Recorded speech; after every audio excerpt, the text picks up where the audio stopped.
Abantu mitobia mole. Biamole naende. Your Excellency, mina jina Kongo mogeni omanyani. Wono litangani ndai temba akere biamone. Omai kenjira mu akere chinkobi na jia gere to anyo lebinto. Morojo yo.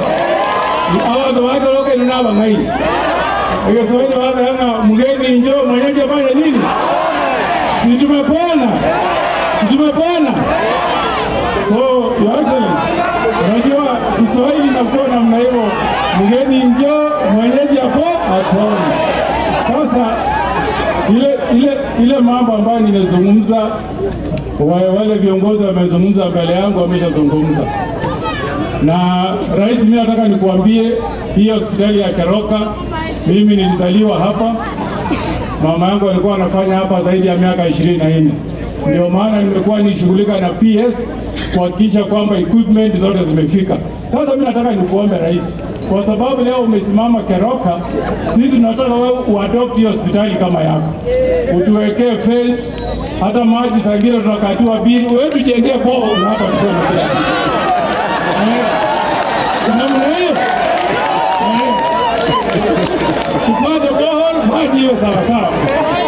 Namba 2, unajua rais ameweka sisi kwa mtego. Sisi ndio wale watu walikuwa hiyo mlengo ingine.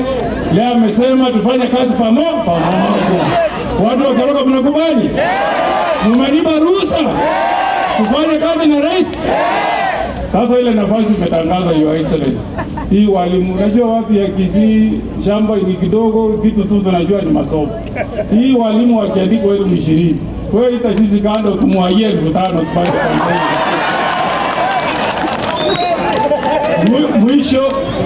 mwisho kabisa, Your Excellency, ninaomba sisi, unajua wewe ni wa kusema na kutenda. Hii hospitali yetu imejengwa na national government. Wewe umeweka record for 2 years. Na mimi nataka ufanyie Kitutu hapa mambo iwe sawa. Wewe ukirudi pale Nairobi, kwa sababu wewe ndio umejenga hii.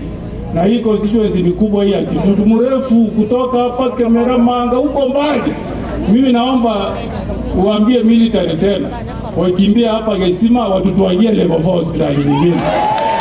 Hiyo utakuwa umemaliza Kitutu. Hata tumekushukuru kwa kutembea Kisii na kwa kutusaidia ile mabarabara uta launch kesho. Tukirudi Oktoba sasa tumalize hii mabarabara ya Kitutu Masaba kule chini. Tunashukuru kwa magarambia bana. Au kitoka hapo ununue chini sana. Haya. Niko hapa na mtu mwingine anaitwa Kibagendi Patrick Osero, mbunge wa kutoka hapa Borabu. Awasalimie, nitakuwa kwake kesho. Asante sana Mheshimiwa Rais. Mliamole mwezi pi. Mwawete mori. Emichulia. Wangu Rais, ni kwa sababu my constituency inaanzia pale juu tu. Watoto jirani yenu gaiga. Ono, nataka kukuambia Rais, this is on a very serious note.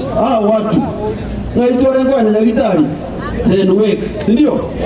Alafu Kablon, si ndio? Ama Eldoret Moi referral. Sasa tunajivunia ya kwamba watu wetu wakipata accident na nini kwa nini sasa tuoja kaki. Lakini moiria tere kake kubia. Sasa huyu. Haya, kumbe nilisahau kuna muungano mwingine anaitwa